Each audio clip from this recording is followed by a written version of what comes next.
Hello friends, welcome to target online exam. आज हम discuss करेंगे बिहार स्पेशल जीके जीएस। आप सभी लोग वीडियो को लास्ट तक जरूर देखिएगा। इंपॉर्टेंट क्वेश्चंस हैं, बीपीएससी के द्वारा पूछे गए हैं। आप सभी लोग चैनल सब्सक्राइब करके बेल आइकन प्रेस कर लीजिएगा, इससे नोटिफिकेशन आप सभी को मिलता रहेगा। तो चलिए स्टार्ट करते हैं। और आप लोगों को ये वीडियो थोड़ी भी यूजफुल लगे तो प्लीज़ एक लाइक ज़रूर कर दीजिएगा। आपके एक लाइक करने से मोटिवेशन मिलेगा। तो क्वेश्चन फर्स्ट यहाँ पर दिया है, जो एंकर शब्दावली है का उपयोग होता है। ये बीपीएससी के द्वारा 2022-23 में पूछा गया क्वेश्चन है। तो क्या होगा? लंबी कूद है, रिले रेस है, मैराथन दौड़ है या जैवलिन थ्रो है, या उपर्युक्त में से एक से अधिक, या उपर्युक्त में से कोई नहीं। यहाँ पर आपका आंसर बी सही हो जाएगा, रिले रेस। एंकर शब्दावली का उपयोग किसके लिए करते हैं? रिले रेस के लिए करते हैं। रिले रेस यहाँ पर आप सभी लोग देख पा रहे हैं क्या है।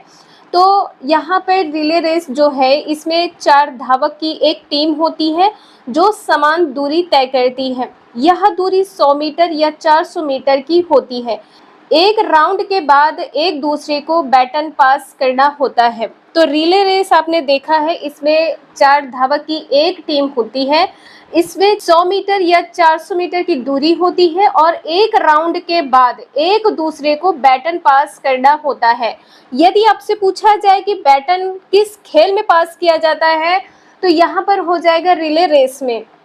नेक्स्ट है, निम्नलिखित में से कौन सा भारत में जाति प्रथा का कारण नहीं है? तो यहाँ पर आपका आंसर क्या सही होगा? जाति जन्म से निर्धारित होती है। आप जिस कुल में, जिस वंश में आपका जन्म हुआ है, तो यहाँ पर उसका निर्धारण हो जाता है। बिल्कुल सही है। विवाह समूह के सदस्यों में ही हो सकता है, ये भी आपका कारण हो सकता है। विवाह समूह के सदस्यों के बाहर ही हो सकता है। तो यहाँ पर बाहर होने की बात की गई है, जो कि ये पॉइंट आपका कारण नहीं होगा। ठीक है, सी आंसर यहाँ पर आपका सही हो जाएगा। जाति सदस्यता में खाने और खाना बांटने से संबंधित नियम शामिल होते हैं, तो आपका ये भी पॉइंट सही हो जाएगा। ठीक है, जाति प्रथा में जो कारण नहीं है वो क्या हो जाएगा? C answer. क्वेश्चन में कोई डाउट हो तो प्लीज आप सभी लोग कमेंट करके जरूर पूछ लीजिएगा। नेक्स्ट है, पूरा का अर्थ है। पूरा का अर्थ क्या है ये बताना है। तो यहाँ पर प्रोविजनिंग अर्बन ओमिनेटी है, प्रोविजनल ऑफ यहाँ पर लगा लीजिएगा, ऑफ अर्बन एरियाज है, या पॉलिसी ऑफ अर्बन ओमिनेटी है, या इनमें से कोई नहीं, या उपर्युक्त में से एक से अधिक, या उपर्युक्त में से कोई नहीं। तो देखिए, जो यहाँ पर आपका आंसर है वो भी सही हो जाएगा। इसका पूरा जो फुल फॉर्म है वो क्या होगा? तो provision of urban amenities in rural area. यहाँ पर आप सभी लोग देख सकते हैं, पूरा का जो फुल फॉर्म है वो क्या है? प्रोविजन, यहाँ पर ऑफ लगा लीजिएगा, of urban amenities in rural areas.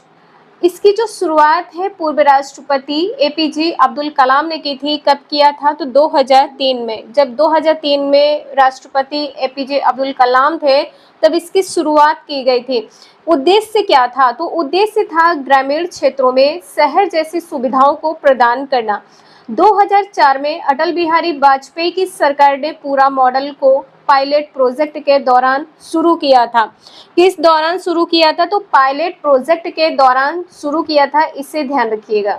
Next है, भारत के किस राज्य में कटी बिहू महोत्सव आयोजित किया जाता है? यहाँ पे आप सभी लोग ध्यान रखिएगा, ये क्वेश्चन बीपीएससी के द्वारा 2022 में पूछा गया था। तो मिजोरम है, असम है, अरुणाचल प्रदेश है, सिक्किम है, या उपर्युक्त में से एक से अधिक है, या उपर्युक्त में से कोई नहीं। तो यहाँ पर आपका आंसर बी सही हो जाएगा, असम राज्य में। बी आंसर यहाँ पर आपका सही है, असम राज्य में। और यह मनाया कब जाता है? तो इसे ध्यान रखिएगा, अक्टूबर में मनाया जाता है। अक्टूबर में मनाया जाता है। बिहू महोत्सव किससे जुड़ा हुआ है? ये यहाँ पर आप सभी लोग ध्यान रखिएगा। तो कृषि हो जाएगा, कृषि, और यहाँ पर चावल, कृषि व चावल से जुड़ा है। यहाँ पर आप सभी लोग देख सकते हैं, जो बिहू महोत्सव है भारत के असम राज्य में बड़े हर्षोल्लास के साथ मनाया जाता है। जो यह त्योहार है धान की फसल काटने के बाद मनाते हैं। किस फसल के काटने के बाद मनाते हैं? तो धान की फसल काटने के बाद। इस दिन स्त्री व पुरुष रंगीन व पारंपरिक सुंदर कपड़े पहनते हैं तथा एक दूसरे का हाथ पकड़कर एक गोला बनाकर चारों तरफ घूमते हैं। इसे क्या कहते हैं? तो कोंगली कहा जाता है। एक गोला बनाकर चारों तरफ एक दूसरे का हाथ पकड़ के घूमते हैं, इसको कोंगली कहा जाता है। नेक्स्ट क्वेश्चन है, जैन धर्म का 23वां तीर्थकर कौन था? ऋषभदेव, नेमिनाथ, पार्श्वनाथ, महावीर स्वामी। यह उपयुक्त में से एक से अधिक, या उपयुक्त में से कोई नहीं? तो आप सभी को पता है पार्श्वनाथ। ठीक है, सी आंसर यहाँ पर आपका सही हो जाएगा, पार्श्वनाथ।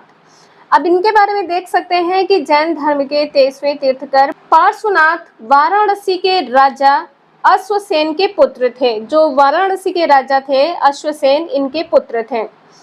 उनकी माता का नाम वामा देवी था। उन्होंने 4 महाव्रत के पालन करने की शिक्षा दी है। कौन से 4 महाव्रत है? तो सत्य है, अहिंसा है, अस्तेय है, अपरिग्रह है। ये क्वेश्चन आप सभी का बीपीएससी टीआरई 2 में 2023 में पूछा गया है, ध्यान रखिएगा। और जो निर्वाण है, निर्वाण की प्राप्ति कहाँ पर हुई है? तो संवेद शिखर पर्वत पर हुई है। निर्वाण की प्राप्ति संवेद शिखर पर्वत पर हुई है, ध्यान रखिएगा। नेक्स्ट है, बंगाल में अमला डैश का अधिकार होता था। किसका अधिकार होता था? दीवान का, पुलिस का, कोतवाल का, जमींदार का। या उपयुक्त में से एक से अधिक, या उपयुक्त में से कोई नहीं? तो यहाँ पर आपका आंसर डी सही हो जाएगा, जमींदार। जमींदार का अधिकार होता था। और यहाँ पर आप सभी देख पा रहे हैं कि राजस्व इकट्ठा करने के समय वह गांव का दौरा करता था तथा लगान वसूली करता था। कौन करता था? तो जमींदार करता था, ध्यान रखिएगा। क्वेश्चन नंबर नेक्स्ट है, 1946 में भारत आए कैबिनेट मिशन में कितने सदस्य थे? कैबिनेट मिशन में कितने सदस्य थे? 2, 3, 4 या 5?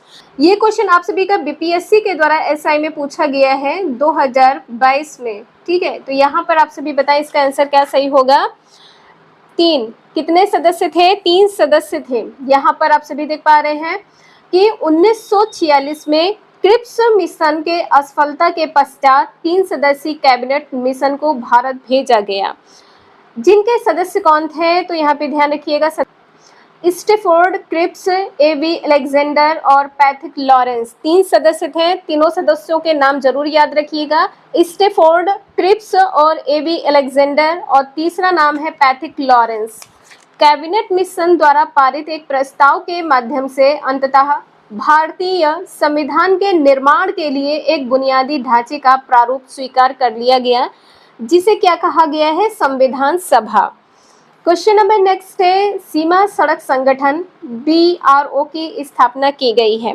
तो यहाँ पर आपका आंसर कैसे ही होगा? 1950 में, 1960 में, 1970 में, 1948 में।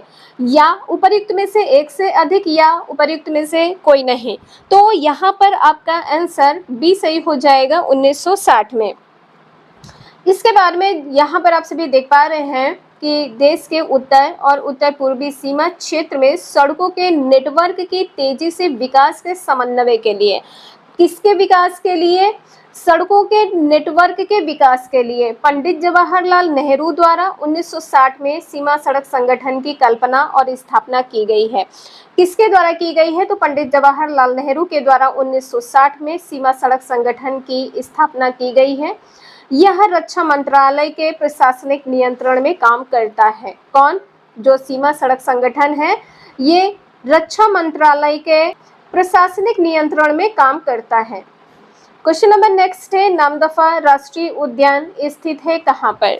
कहाँ पर स्थित है? अरुणाचल प्रदेश, मिजोरम, मणिपुर, सिक्किम। या उपयुक्त में से एक से अधिक, या उपयुक्त में से कोई नहीं? तो देखिए यहाँ पर आपका आंसर ए सही हो जाएगा। जो नामदफा राष्ट्रीय उद्यान है ये अरुणाचल प्रदेश में स्थित है। सिक्किम और मिजोरम में यहाँ पर देख पा रहे हैं आप सभी लोग, यहाँ पर आप सभी लोग देख पा रहे हैं कि मणिपुर में स्थित लोकटक झील में, लोकटक झील में दुनिया का एकमात्र तैरता हुआ नेशनल पार्क कौन सा है? केबुल लामजाओ है। मणिपुर में स्थित क्या है? लोकटक झील है। और यहाँ पर एक ऐसा तैरता हुआ नेशनल पार्क है, कौन सा है? तो केबुल लामजाओ है। नेक्स्ट है, कंचनजंगा नेशनल पार्क सिक्किम में स्थित है, और मुरलेन नेशनल पार्क मिजोरम में स्थित है। जो मुरलेन नेशनल पार्क है कहाँ पर है? मिजोरम में। ये दोनों पॉइंट इंपॉर्टेंट है और ये आप सभी के बीपीएससी टीआरई में दोनों क्वेश्चंस पूछे गए हैं। क्वेश्चन नंबर नेक्स्ट है, भूमध्य रेखा निम्नलिखित में से किस देश के मध्य से नहीं गुजरती है? तो आप सभी को पता होगा कहाँ से नहीं गुजरती है। ब्राजील से, सोमालिया से, भारत या केन्या। या उपयुक्त में से एक से अधिक, या उपयुक्त में से कोई नहीं?